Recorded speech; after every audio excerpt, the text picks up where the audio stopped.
Welcome to the IGNTD Recovery Podcast, a new way forward for anyone looking for answers but feeling left out. If you've been searching for empowerment, triumph, and purpose, you've found them right here. You won't hear the same solutions, and you're not going to have any excuses to fall back on, because IGNTD Recovery allows heroes to rise and become their best selves. I'm Dr. Adi Jaffe, and I can't wait to be your guide on this journey. Are you ready to become an ignited hero?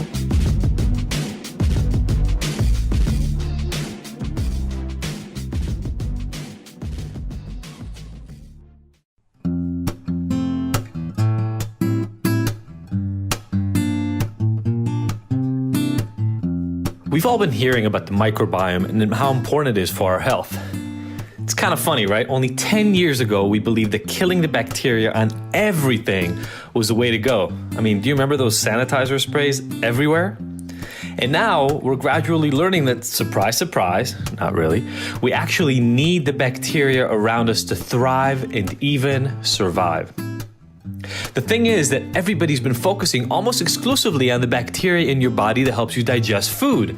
And that is really important because if you can't digest it, you can't live off of the nutrients, and then you develop all sort of GI problems and you have to... Never mind. But research has been showing us an incredible connection between bacteria in your gut and your mental health. Seriously. For instance, studies have shown that the bacteria in the gut of an animal can change its level of depression.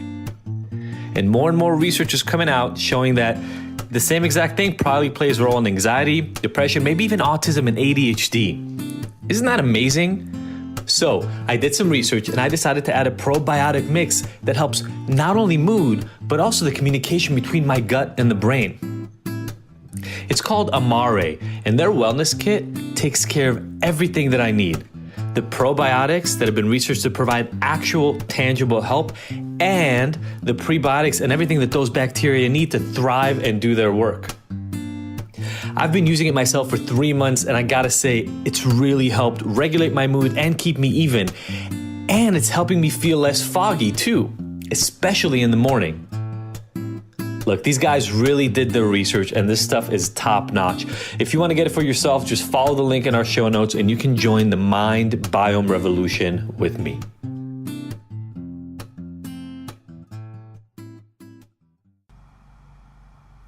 All right, everybody, welcome to this episode of the IGNTD Recovery Secrets podcast. My name is Adi Jaffe, Dr. Jaffe, and I'm here today to talk to you about a change in perspective. We just recently talked about the fact that our perspectives are skewed sometimes. We've talked very recently, last week, about the fact that the way we see things, our assessment of reality is just not always right. I don't know if that was difficult for you to hear. It's also true. I shared some stories from my own past about, at the time that I recorded the thing, actually, it wasn't even the past. It was like right there, right? It just happened where I thought something had happened, whether it had to do with the price that I was talking about in the episode or my sleep or lack thereof. And then I found out I might not have been 100% right. And again, these things happen all the time. It's actually funny once you start paying attention to all the ways in which you might not be 100% correct. You'll find more and more, I'll call them opportunities, to prove that way of looking at things is potentially correct. So following on the heels of that, what I wanted to share with you today is actually a conversation that happened in our weekly chat. So for the Ignited Hero program, we do a live weekly chat every week, and that happens every Tuesday, and they get recorded. And normally I pick some theme. I talk about something at the beginning of the session. And this time, what I talked about was this thing I'm calling the 1% principle. You know, there's so many, if you study CBT, cognitive behavioral therapy, there's so many unhelpful thinking patterns that people engage in. And black and white thinking or all or nothing thinking is a very common one. And it's the same around recovery. A lot of people experience this around recovery, right? I'm either perfect or I am terrible and a failure. And this 1% principle is the idea of what happens when we compound small successes. What happens if we allow ourselves to look for, on purpose, not just by chance, but to look for small incremental growth and you lose the fact that small incremental growth done over a consistent period of time actually results in massive change. So what we're going to do is I'm going to share that with you. You're going to listen to that here in a second. It's just a little private recording I did right before we started the Q&A section of that talk.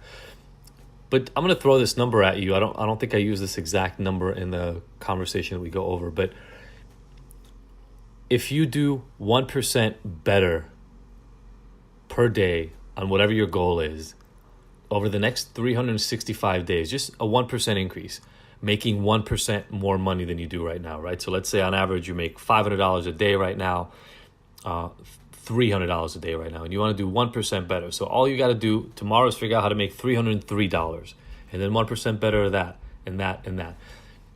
You know where you end up a year later?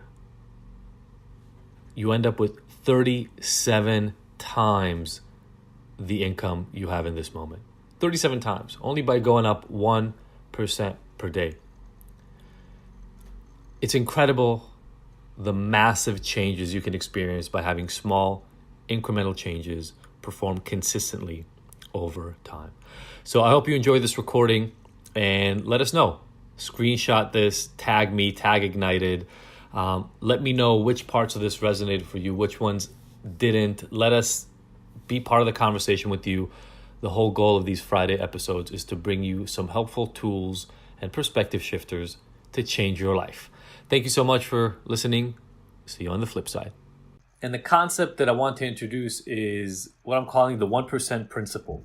And this is the antithesis to the all or nothing approach to improving what you're doing in life, to improving your status, to improving how much money you make, how much weight you want to lose, how much less alcohol or weed you want to consume, anything, food you want to eat. And I found, and if you agree with this, please let me know, but I found that a lot of people set up these goals. Actually, a lot of gurus will tell you, set these really great goals, right? Expect more from yourself than you've known to expect. So set up, if you want to make more money, don't say I want to make $200,000 a year. Tell yourself you want to make $1 million a year.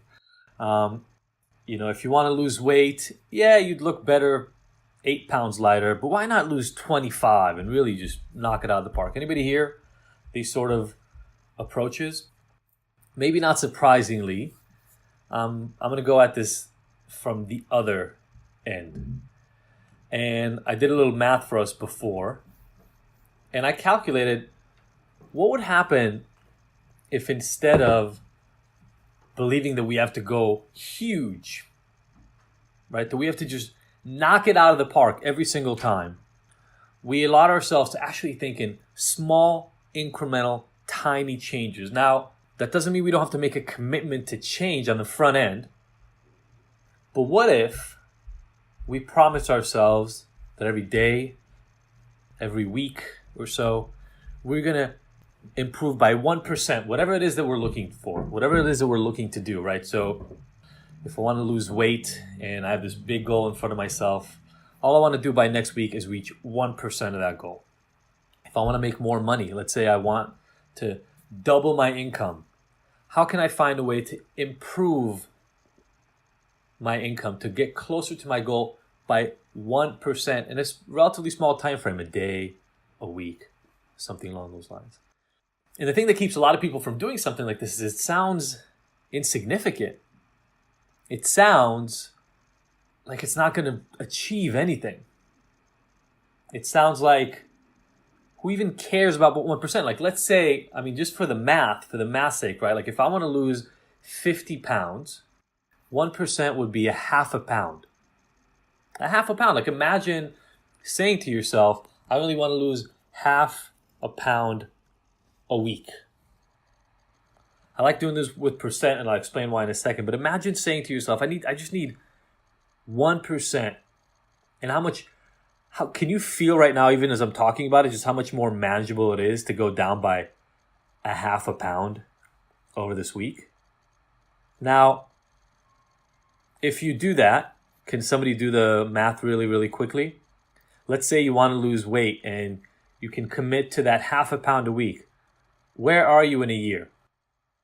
You're at 26 pounds. You've lost 26 pounds.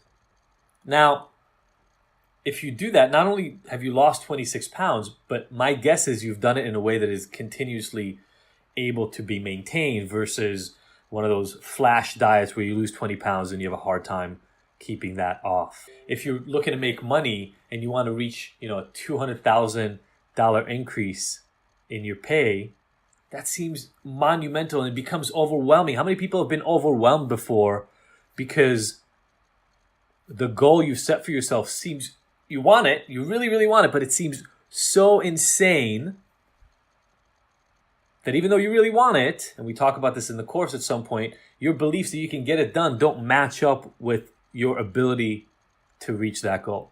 So 200,000 feels huge.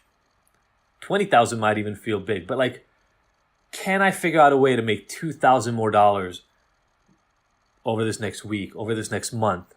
Breaking it down into these really, really small increments can make a huge impact. And in the end, it doesn't preclude you from having big long-term goals. It really doesn't. But so many of us only look at the end goal. We only look at the end point and say, that is so far, I'll never be able to be there. We just wrote, and my computer quit in the middle of me publishing a new Psychology Today article on harm reduction. Everybody talks badly of these non-abstinence, non-black or white kind of approaches to helping. But I would argue that in the end, almost everything in life happens in steps. And if we can accept that, most of us will actually find out that we're already experiencing way more success than we imagined. And those of us who aren't will understand that, at least for many of us, that big goal seemed so far-fetched that what happened, we became paralyzed, right? That perfectionism paralysis, you know what I'm talking about? We ended up feeling like that goal is so huge, I'm never going to reach that. So what's the answer instead? I might as well not try. Yeah, fuck it. Why even try if I can never reach that goal? And I've seen that become debilitating for more people than I can even tell you. If there's something that I could do to make people stop having that internal perception, you've never done that in any other aspect of your life, right? You didn't learn algebra. You didn't learn trigonometry before you learned how to add and subtract. You didn't learn how to ride a bicycle by just looking at a bike and jumping on it and all of a sudden riding it. You fell and you tripped and you slipped up. But somehow, somewhere, we decided that when it comes to personal goals, these things that I want to reach in my own life, with my own brain, with my own body, I should be able to jump these monumental mountains. So the 1% principle is actually about compounding. You will notice that if you keep this to literally 1% of my remaining goal, what can I do today that is 1% of my remaining goal? You will get bigger outcomes than you ever could have imagined in your life by keeping small incremental steps that are so easy to achieve, you slip over them. $200,000 lifetime increase or annual increase in income. Just imagine only having to figure out how to make $20 or $50 more a day. Whatever it is you do, $20 more that day and $20 more, and then you compound that over time and you find out that some of that gets remind. It's incredible. And yes, as I'm seeing here, I think the end goal is all about happiness. The end goal is actually to be satisfied. But what we do to ourselves by setting these indestructible superstar, Mount Everest level goals is we actually suffer in happiness because we think we're setting ourselves up for success. But what we're setting ourselves up for is disappointment. So I urge all of us, as we continue this conversation, to think how we can break down these big monumental goals we want to achieve into steps that are so simple we can't fathom not being able to reach them, right? It should seem so easy to get to that goal that you actually know with certainty you can hit that mark. I hope that makes sense.